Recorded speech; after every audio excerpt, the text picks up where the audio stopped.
আসসালামু আলাইকুম, সবাইকে স্বাগত জানাচ্ছি এখনকার বাংলা সংবাদে। প্রথমেই সংবাদ শিরোনাম। শুরুতেই জানিয়ে দিব, অস্ট্রেলিয়ার সৈকতে পাওয়া ধাতব গোলক কি মহাকাশের বর্জ্য নাকি অন্য কিছু।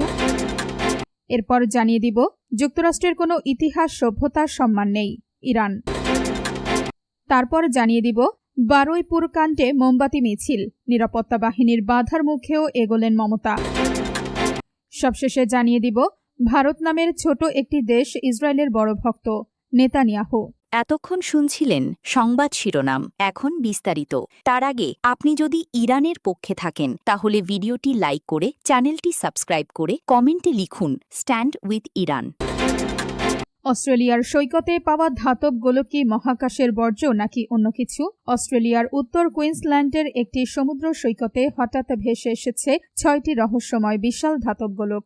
অজানা উৎসের এই বস্তুগুলো ঘিরে স্থানীয়দের মধ্যে ব্যাপক কৌতূহল ও উদ্বেগ তৈরি হয়েছে। বিষাক্ত বা দাহ্য রাসায়নিক থাকার আশঙ্কায় পুলিশ সৈকতের একটি অংশ জুড়ে 50 মিটার ব্যাপী বিশেষ নিরাপত্তা বলয় রেড জোন ঘোষণা করেছে। প্রাথমিকভাবে অস্ট্রেলিয়ান স্পেস এজেন্সি ASA ধারণা করছে এগুলো কোনো রকেট বা মহাকাশযানের খসে পড়া অংশ, অর্থাৎ মহাকাশ বর্জ্য হতে পারে।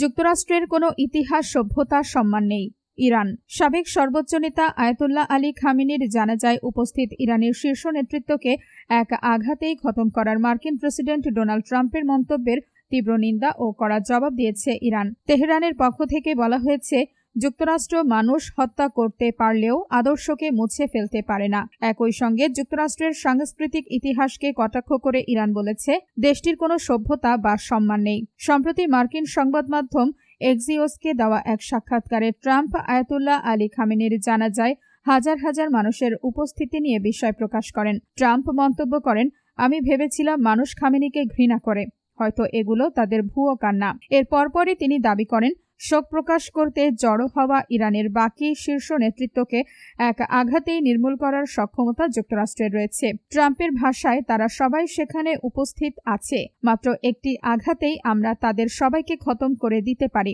তবে আমরা তা করব না, কারণ তাহলে আলোচনা করার মতো আর কেউ অবশিষ্ট থাকবে না। বারুইপুর কাণ্ডে মোমবাতি মিছিল, নিরাপত্তা বাহিনীর বাধার মুখেও এগোলেন মমতা। বারুইপুরে কিশোরী ধর্ষণ ও হত্যার ঘটনায় বিচারের দাবিতে রোববার সন্ধ্যায় কলকাতার কালীঘাটে মোমবাতি মিছিল করেন তৃণমূল কংগ্রেসের নেত্রী ও পশ্চিমবঙ্গের সাবেক মুখ্যমন্ত্রী মমতা বন্দ্যোপাধ্যায়। নিজের কালীঘাটের বাসভবনের সামনে থেকে মিছিল শুরু করেন তিনি। তৃণমূলের দাবি, বাড়ি থেকে বেরিয়ে গলির মুখে পৌঁছাতেই কেন্দ্রীয় নিরাপত্তা বাহিনী মিছিলের পথ আটকে দেয়। তবে কিছু সময়ের মধ্যেই মিছিল এগিয়ে যায় এবং কর্মসূচি অব্যাহত থাকে। মিছিলে মমতার সঙ্গে দলীয় নেতাকর্মী, জনপ্রতিনিধি এবং সমর্থকেরা অংশ নেন। তাদের হাতে ছিল জ্বালানো মোমবাতি। বারুইপুরের নিহত কিশোরীর জন্য বিচার এবং নারী নিরাপত্তা নিশ্চিত করার দাবিতে বিভিন্ন স্লোগান দেওয়া হয়। মিছিল শুরুর কিছুক্ষণ আগে তৃণমূল কংগ্রেস সামাজিক যোগাযোগ মাধ্যমে একটি বার্তায় রাজ্য সরকারের ভূমিকার সমালোচনা করে।